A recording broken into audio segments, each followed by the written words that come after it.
What's up? What's up? What's up? Good morning, good morning, good morning, good morning all of us. क्या हाल चाल है जी आप सबके? Yes everyone. Is the audio video all good? जल्दी से बताइए. क्या ऑडियो वीडियो एकदम परफेक्ट आ रही है? Good morning, good morning, good morning मित्रों. How is everyone doing? क्या हाल चाल है आप सबके?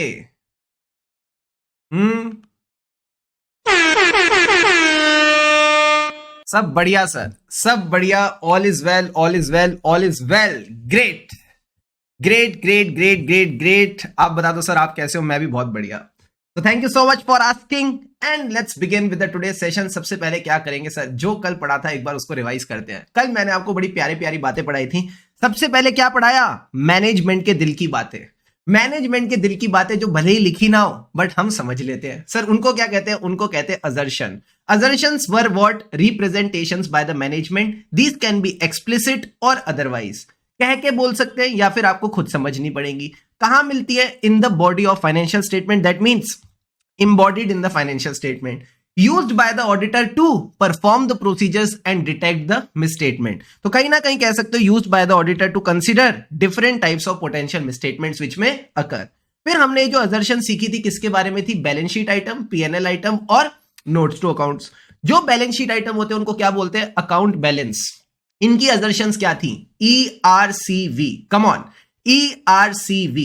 Existence, rights and obligation. Asset हमारे राइट है, लाइबिलिटी हमारी obligation. C for completeness, V for valuation and allocation.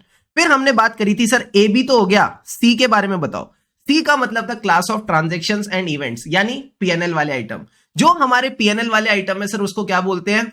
उसको बोलते हैं क्लास ऑफ ट्रांजैक्शन. इनकी असर्शंस क्या थी? OCACC. OCACC. OCACC का क्या मतलब था? अकरेंस, वो ट्रांजैक्शन एंटिटी के केस में अकर हुई है. C का मतलब था कंप्लीटनेस, हमने सारी ट्रांजैक्शन दिखाई हैं. A का मतलब था एक्यूरेसी, सही अमाउंट पे दिखाई है. और बाकी CC का क्या मतलब था? Classification and cut off. Cut off का मतलब था सही अकाउंटिंग पीरियड में दिखाई है.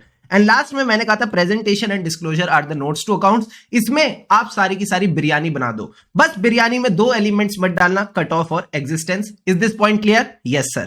फिर हमने ये कुछ एग्जांपल्स करे थे और हमने अपना असर्शंस का टॉपिक कंप्लीट किया. लास्ट में मैंने आपको बताया negative assertion. Sir negative assertion का क्या मतलब है? मैनेजमेंट कह रही है ये नहीं है, मैनेजमेंट कह रही है ये नहीं है.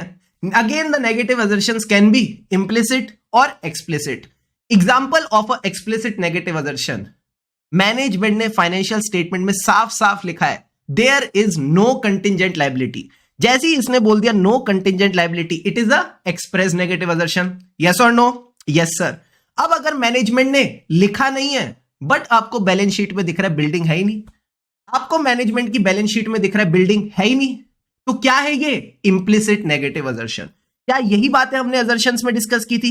यस और नो? Yes sir. हमने यही बातें असर्शंस में डिस्कस की थी. फिर हम चले किसकी ओर?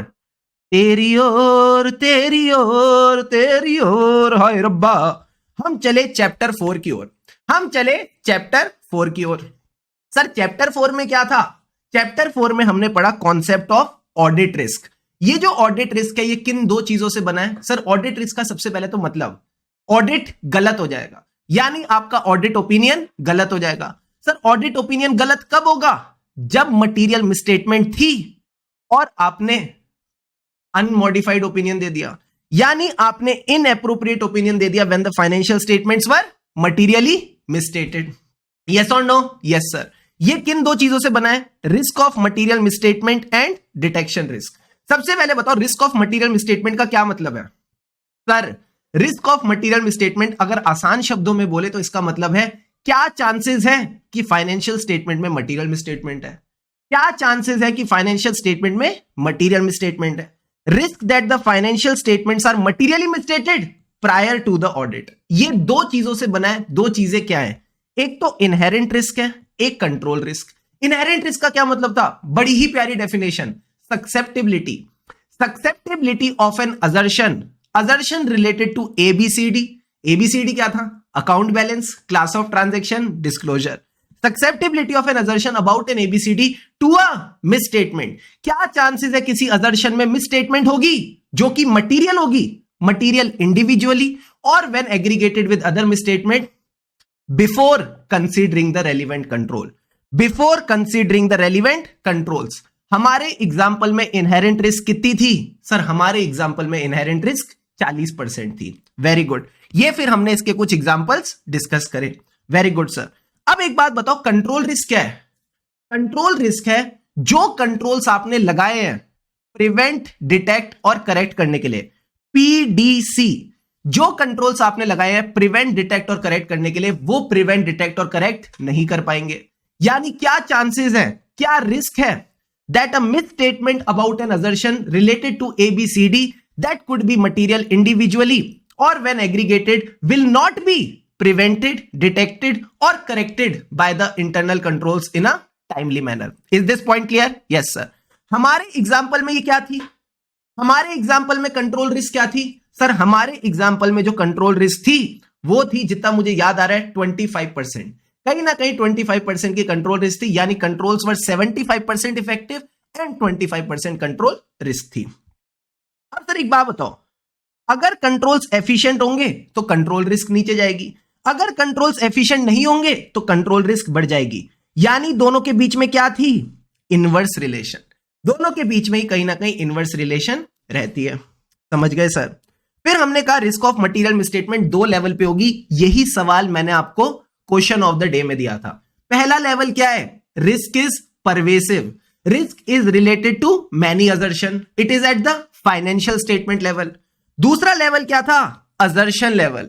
दूसरा था असर्शन लेवल. यानी assertion level means it relates to individual ABCD, individual account balance, individual class of transaction, individual disclosure. Clear है? क्लियर है सर.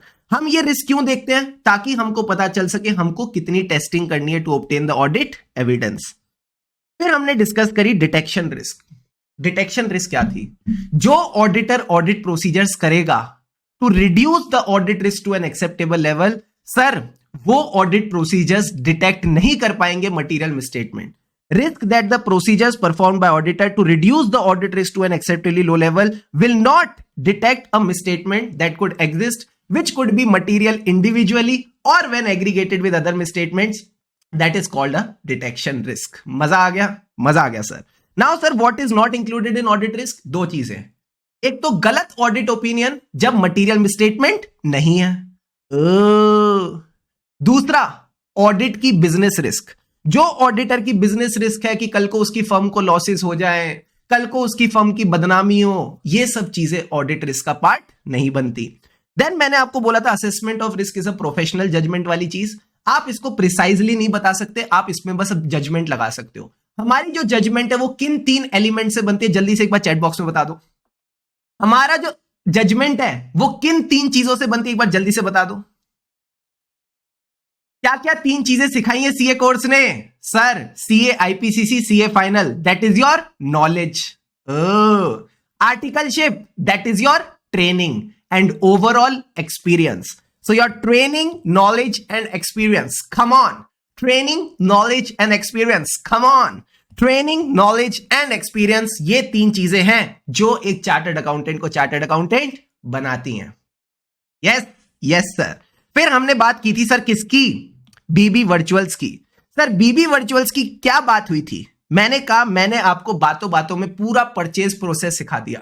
जो शायद आप किसी बिग 4 में जाके सीखते, वो मैंने आपको क्लास में बैठे बैठे बता दिया. एक परचेज प्रोसेस में क्या कंट्रोल्स होते हैं, क्या रिस्क होती है. तो मैंने आपको वॉक थ्रू कराया. सर वॉक थ्रू मतलब आप मेरे साथ साथ चले, आपने पूरा प्रोसेस मेरे साथ देखा और देखा कहां कंट्रोल्स हैं, कहां रिस्क है. तो जो पहला प्रोसीजर आपने किया अंडरस्टैंडिंग वाला, उसको क्या कहते हैं? रैप. रैप का मतलब था risk assessment procedure. Risk assessment procedure में हमने क्या किया? Understanding about the risk, understanding about the control. इसी को कहते हैं ऐसे 315. Identifying and assessing the risk of material misstatement. जो मैंने आपको रिस्क दिखाई, ये कौन सी रिस्क थी? Inherent risk. जब मैंने आपको कंट्रोल्स दिखाए तो आपको कहीं ना कहीं क्या मालूम हो गई? Control risk. कि कंट्रोल्स कितने इफेक्टिव होंगे और कंट्रोल रिस्क कितनी होगी, ये आपने कहीं ना कहीं अनुमान लगाया. ये आपने कहीं ना कहीं अपनी प्रोफेशनल जजमेंट में अनुमान लगाया. तो identifying and assessing the risk of material misstatement कैसे? Through understanding the entity and its environment. अब कई बच्चे सोच रहे होंगे हमने ये प्रोसीजर क्यों करे? आपने रिस्क असेसमेंट प्रोसीजर इसलिए करे ताकि आप अपनी टेस्टिंग डिटरमाइन कर सको। एक्चुअल में टेस्ट क्या करना है, तो आपने डिसाइड करने हैं अपने फर्दर ऑडिट प्रोसीजर। सबसे पहले क्या टेस्ट करते हैं सर? Test of control.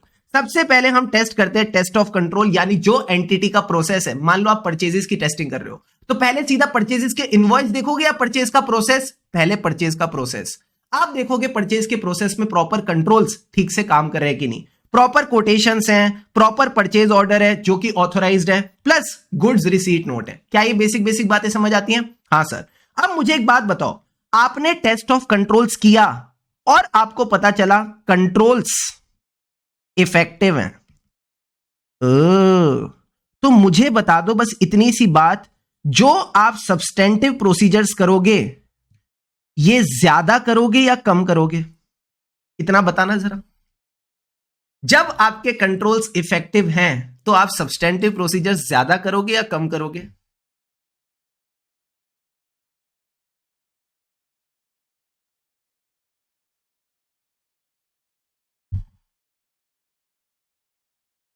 कम करेंगे सर। कहीं ना कहीं अगर कंट्रोल्स इफेक्टिव हुए तो कम सब्सटेंटिव प्रोसीजर्स में भी काम चल जाएगा। तो कंट्रोल्स में जब आप प्रोसेस देख रहे हो, सब्सटेंटिव प्रोसीजर में आप वो अमाउंट चेक कर रहे हो कि परचेजेस की जो अमाउंट है वो एक्चुअल में अमाउंट क्या है। तो इसके दो तरीके हैं, एक तो टेस्ट ऑफ डिटेल्स कर सकते हो एंड दूसरा आप एनालिटिकल प्रोसीजर्स कर सकते हो। टेस्ट ऑफ डिटेल्स मतलब D for details, D for documentation. तो जो भी वाउचिंग वेरिफिकेशन होती है, जो भी आपको इनवॉइसिंग वगैरह देखनी होती है, वो सब आप देख सकते हो। एंड एनालिटिकल प्रोसीजर्स में आप रेशियो एनालिसिस वगैरह करते हो। क्या यही बातें हमने कल डिस्कस की थी?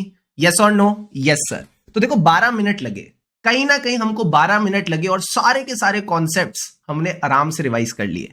फिर हम गए थे सर चैप्टर पे, और चैप्टर में मैंने आपको ये जो रिस्क असेसमेंट प्रोसीजर था इसी का एक एडवांस्ड वर्जन पढ़ाया था। इसके 4 पॉइंट जल्दी से बता दो सारे बच्चे। सर 4 पॉइंट्स कैसे थे? सर ये कैसे पता चलेगा कि कंट्रोल इफेक्टिव है? नलायक टेस्ट ऑफ कंट्रोल करके। जब आपने टेस्ट कर लिया कंट्रोल ठीक है तो आपको पता चल गया इफेक्टिव है कि नहीं। बिना चेक करे नहीं पता चलता ना। अब इधर आ जाओ सर, अब इधर आ जाओ सर। हमने इसके बाद क्या किया था? हमने देखा रिस्क असेसमेंट प्रोसीजर क्या थे, तो वही 315 का नाम, identifying and assessing the risk of material misstatement. कैसे? Through understanding the entity and its environment including the internal control. अब इसी को खोल दो। पहली लाइन में क्या आएगा? Identifying the risk. दूसरी लाइन में क्या आएगा? Assessing the risk. ये देखना है कि रिस्क परवेसिव है या नहीं। सर रिस्क रिस्क बहुत हो गया, रिस्क है तो कंट्रोल है, रिस्क है तो कंट्रोल है। यानी आपका जो थर्ड पॉइंट होगा, जो रिस्क है इसका मतलब क्या है कि क्या गलत हो सकता है। अनऑथोराइज्ड परचेजेस हो सकती हैं, बिना कोटेशन के परचेजेस हो सकती है। सो जो रिस्क है उसको रिलेट कर दो, क्या गलत हो सकता है, what can go wrong, plus जो कुड गो रॉन्ग उसके लिए हमने कंट्रोल लगाया है, तो this could be related to the relevant control. And last point भूल गए? मैंने कहा लास्ट पॉइंट तो तुम कभी नहीं भूलोगे, लास्ट पॉइंट तो तुम कभी नहीं भूलोगे। जल्दी से बताओ लास्ट पॉइंट क्या था? मैंने कहा लास्ट पॉइंट था भूकंप। भूकंप से डर लगता है या वो वाले भूकंप से? सर वो वाले भूकंप से। वो वाले भूकंप यानी कहीं ना कहीं there is a likelihood of misstatement, plus अगर मिसस्टेटमेंट होगी तो उसका इतना मैग्नीट्यूड होगा, इतनी अमाउंट होगी कि वो मटेरियल मिसस्टेटमेंट हो सकती है। गौचा गौचा सर। तो ये जो 14 मिनट्स की रिवीजन है ये मैं आपके गूगल ड्राइव में डलवा दूंगा।